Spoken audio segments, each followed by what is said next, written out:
जय माता रानी की। आज पुनः आप सभी के लिए अप्सरा से संबंधित कुछ कथा लेकर के आए हैं। आज हम मेनका अप्सरा और ऋषि विश्वामित्र के बारे में आपको कुछ कथाएं सुनाएंगे। ऋषि विश्वामित्र के बारे में भला कौन नहीं जानता है। वह एक तेजस्वी ऋषि हैं जिन्होंने अपना पूरा जीवन ही तप और तपस्या में लीन कर दिया था और अपने दिव्य तपोबल से वह ब्रह्मर्षि पद को प्राप्त हो गए। विश्वामित्र जी जब ब्रह्मर्षि पद को प्राप्त करने के लिए तप कर रहे थे तो उनकी घोर तपस्या को देखकर देवराज इंद्र को भय लगने लगा। देवराज इंद्र ने विचार किया, कहीं विश्वामित्र ऋषि हमारे स्वर्ग का अधिकार प्राप्त करने के लिए इतना कठिन तप तो नहीं कर रहे हैं। डर के मारे इंद्र ने विश्वामित्र की तपस्या को भंग करने के लिए मेनका अप्सरा को अपने पास बुलाकर विश्वामित्र की तपस्या भंग करने के लिए पृथ्वी लोक में भेज दिया। विश्वामित्र ऋषि अपनी दैनिक दिनचर्या में अर्थात स्नान करने के लिए सरोवर में जा रहे थे। तभी उन्होंने उस सरोवर में मेनका अप्सरा को स्नान करते हुए देखा। मेनका अप्सरा के सौंदर्य को देखकर विश्वामित्र ऋषि मेनका अप्सरा के प्रति आकर्षित हो गए और मेनका के पास आकर के बोले, सुंदरी, आपका स्वागत है। आपके सौंदर्य को देखकर मेरा मन आपकी ओर आकर्षित हो गया है।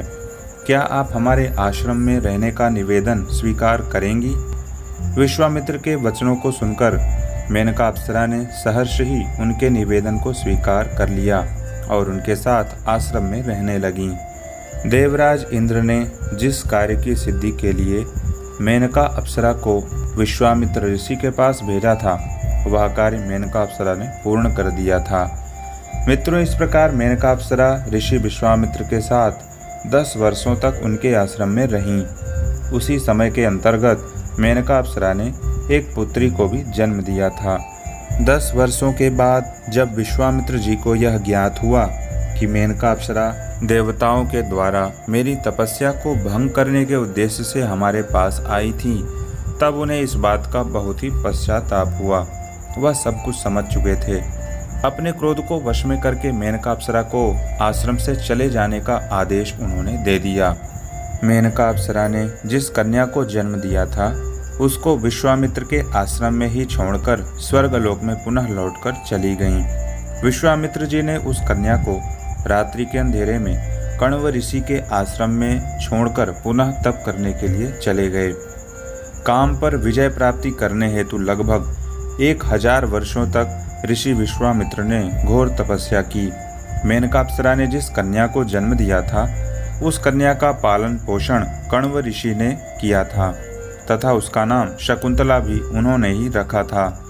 बाद में राजा दुष्यंत के साथ इसी शकुंतला का विवाह गंधर्व विधि से संपन्न हुआ था। मित्रों, राजा दुष्यंत और शकुंतला का इतिहास बहुत ही रोमांचक है, क्योंकि विवाह होने के बाद राजा दुष्यंत बहुत वर्षों तक शकुंतला को लेने नहीं आते हैं और उसे वह भूल जाते हैं। यह सब दुर्वासा ऋषि के शाप का कारण भी बना था, जो कि विस्तार से महाभारत की कथा में आता है। मेनका अप्सरा ने अपनी पुत्री शकुंतला को विवाह के बाद कुछ दिनों तक मरीचि मुनि के आश्रम में संरक्षित किया था। उसी समय के अंतराल में राजा दुष्यंत के पूर्व संयोग से शकुंतला ने एक तेजस्वी बालक को जन्म दिया जिसका नाम सर्वदमन रखा गया। मित्रों, ये वही सर्वदमन है जिसे हम भरत के नाम से जानते हैं। कालांतर में संयोग से एक दिन राजा दुष्यंत अपने पुत्र भरत से ऋषि मरीचि मुनि के आश्रम में मिल गए और उन्होंने अपनी पत्नी शकुंतला और पुत्र भरत को वापस अपने राज्य लेकर के लौट गए। मित्रों, अप्सराएं देवलोक अर्थात स्वर्ग की देवियां हैं जो देवराज इंद्र के अधीन होती हैं, परंतु ये कभी भी नकारात्मक नहीं होती हैं।